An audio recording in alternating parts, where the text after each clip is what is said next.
The in-laws laughed, giving the black woman the abandoned house, not knowing it was made of gold. Monica's discovery shook her to her core, but instead of rushing to tell anyone, she guarded the secret closely, knowing that if word ever leaked out, the very same in-laws who laughed at her would descend upon the house like vultures.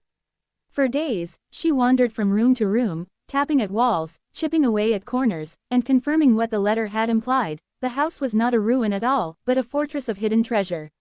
Beneath layers of plaster, in foundations, even in the ornate moldings, veins of gold ran like rivers frozen in stone. The grandfather who built this mansion had been a genius, a man who understood greed, secrecy, and the hunger of men. Instead of leaving his fortune in banks or trusts where it could be stolen, squandered, or taxed away, he had literally built it into the bones of his house.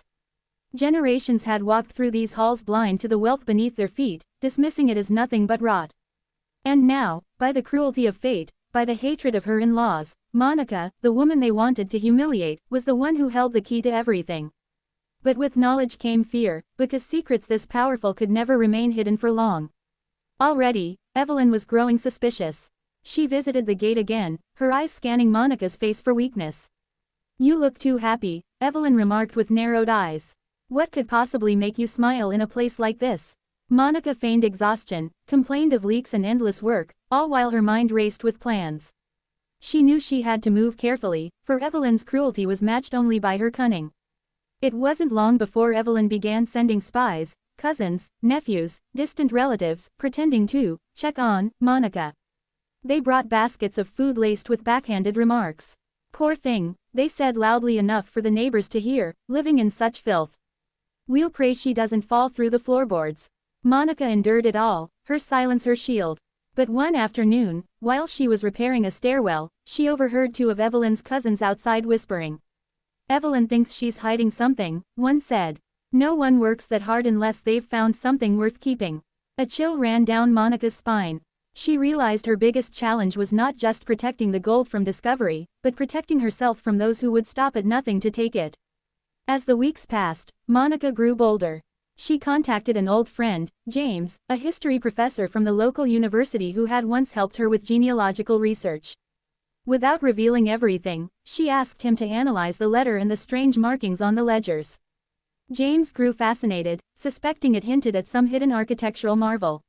"Monica," he said quietly after days of study, "this house wasn't just built, it was engineered like a vault. I believe there are hidden chambers, maybe even tunnels. Whatever your husband's grandfather left behind, it was meant to last centuries." Monica's heart thundered. That night, armed with only a lantern and her courage, she searched deeper into the basement. She tapped at every wall, every seam, until finally one section gave a dull, hollow echo. Pushing hard, she discovered a narrow passage that descended into darkness. The air smelled of earth and history. She followed it until she reached a chamber lined with stone shelves, each stacked with bars, gold bars, dozens of them, gleaming even under layers of dust. She fell to her knees, tears spilling as she realized the truth. Her in-laws thought they had condemned her to rot in despair, but they had unknowingly handed her the legacy of kings. Yet with discovery, came a storm. Within days, Evelyn caught wind that Monica had been working with outsiders. Rumors spread through town like wildfire, that Monica had found something in the house, that she was suddenly walking with her head higher, her steps lighter. One evening, Evelyn stormed to the gate again, this time with Daniel's brother Richard, a tall, arrogant man who had always despised Monica. "Enough games," Richard shouted, his voice booming. "What have you found in there? Don't think you can hide it forever. That house doesn't belong to you, it belongs to this family."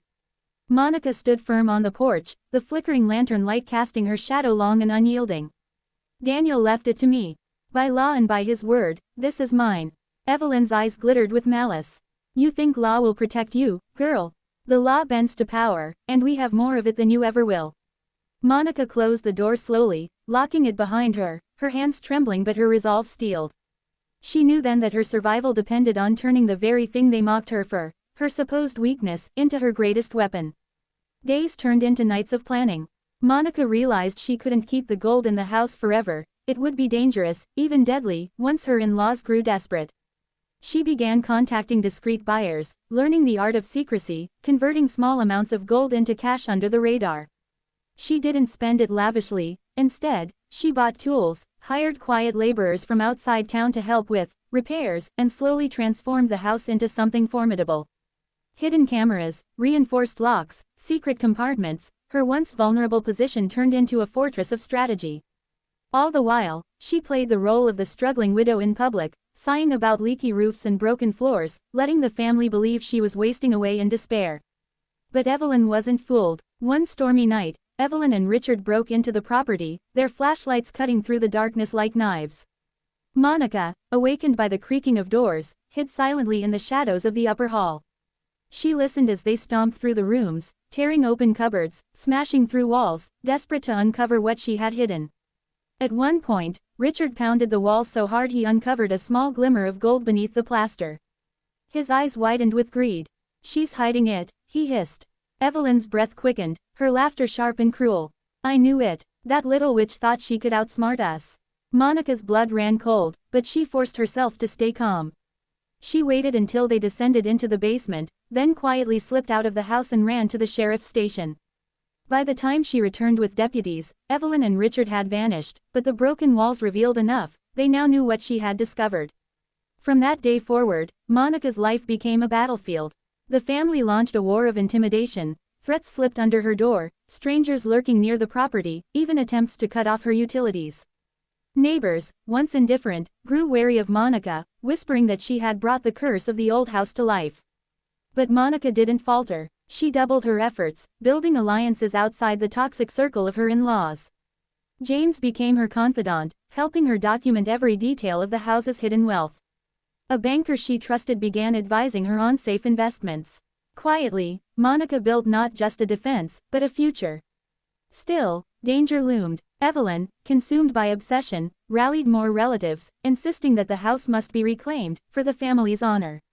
Richard went further, hiring men from outside town, dangerous men, to break into the house and seize whatever they could.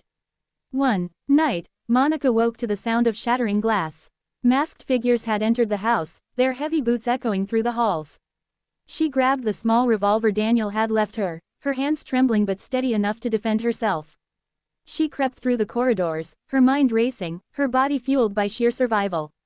A struggle ensued, shouts, footsteps pounding, gunfire ringing through the decayed halls. By sheer will, Monica managed to scare them off, but the message was clear. This was no longer just about inheritance, it was war over a fortune that could change the fate of everyone involved. As the intruders fled into the night, Evelyn's car was spotted at the end of the lane, her silhouette unmistakable behind the wheel. Monica realized then that Evelyn would never stop until either she had the gold, or Monica was destroyed. But Monica had something Evelyn never understood.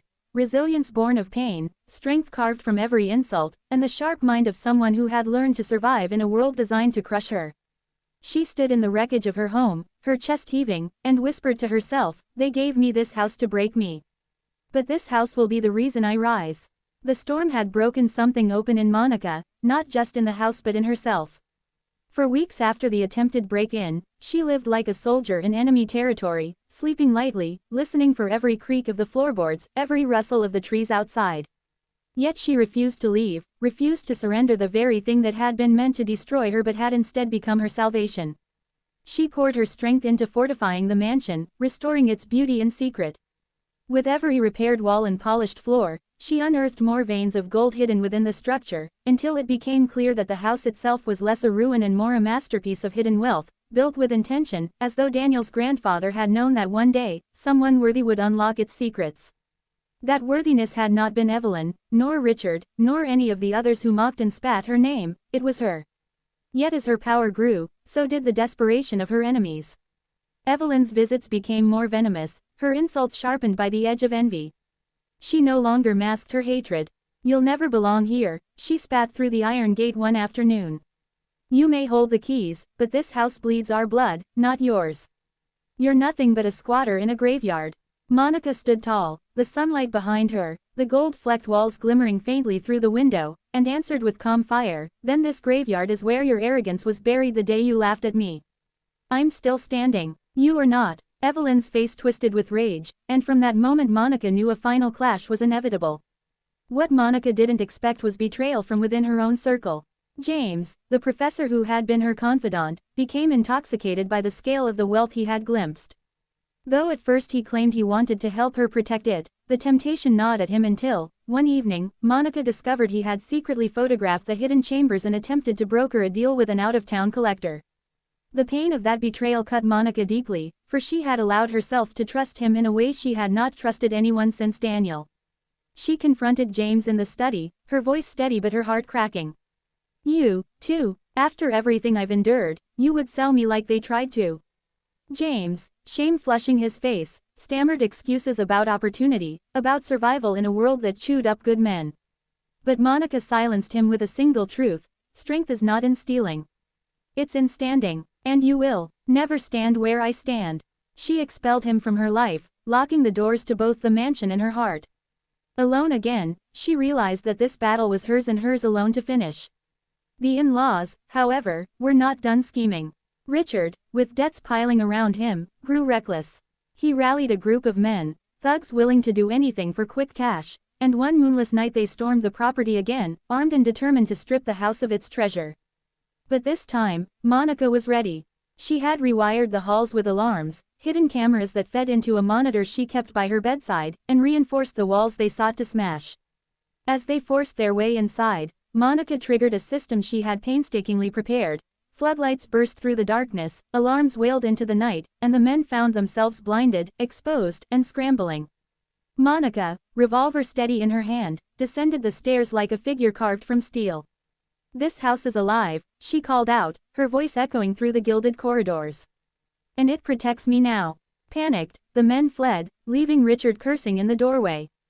But when he turned, the sheriff and deputies, whom Monica had called in advance, were already waiting. Handcuffs clinked, and Richard's fury burned hotter than the flashing red lights. Evelyn, when she learned of her son's arrest, shrieked with indignation, her cries carrying through town.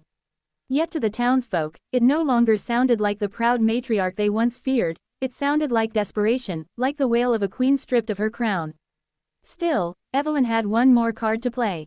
Desperation gave birth to cunning, and she filed a lawsuit, claiming that Daniel's will was fraudulent, that Monica had manipulated him into leaving her the house.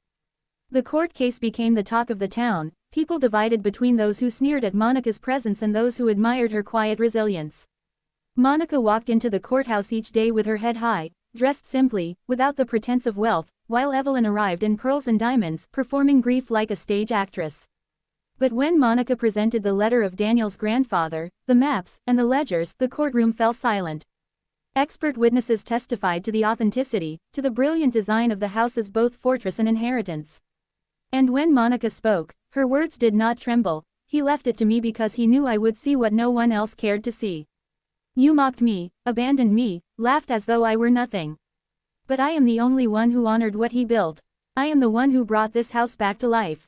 The judge, unmoved by Evelyn's theatrics, ruled in Monica's favor, declaring her the rightful owner, beyond dispute. Evelyn's scream of rage echoed through the chamber, but it was drowned out by the applause of those who had come to respect Monica's journey. Freedom tasted sweet, but Monica understood the gold was not merely for her. She began to invest quietly in the community that had once scorned her. She funded scholarships for children, restored the library, built shelters for families in need. Slowly, the whispers that had once called her cursed transformed into reverent tones that called her blessed. The mansion itself, once rotting and feared, gleamed again under the sun, its walls shimmering faintly with the hidden wealth still buried within, a symbol of resilience and triumph. And as for Evelyn, she grew bitter in exile, her wealth squandered in legal fees, her reputation in tatters, until the same relatives who once laughed alongside her now turned away in shame. Monica never sought vengeance, she sought only justice, and she had found it not in the destruction of her enemies but in the life she built from their scorn. Years later, when strangers passed through the town and asked about the grand golden-flecked house on the hill, locals would tell the story with awe. "That's Monica's house," they'd say. Her in-laws laughed when they gave it to her, thought it was worthless. They didn't know it was made of gold. And she, the one they despised most, turned it into a legacy. And inside, Monica would sit by the window, the sunlight bathing her face, knowing that every insult, every tear, every moment of loneliness had led her here, to a throne built not of greed but of endurance, to a home that was not cursed but blessed. She would whisper a silent thank you to Daniel, to his grandfather, and to her own unbreakable spirit. For in the end, the house was never abandoned. It had been waiting all along, for her.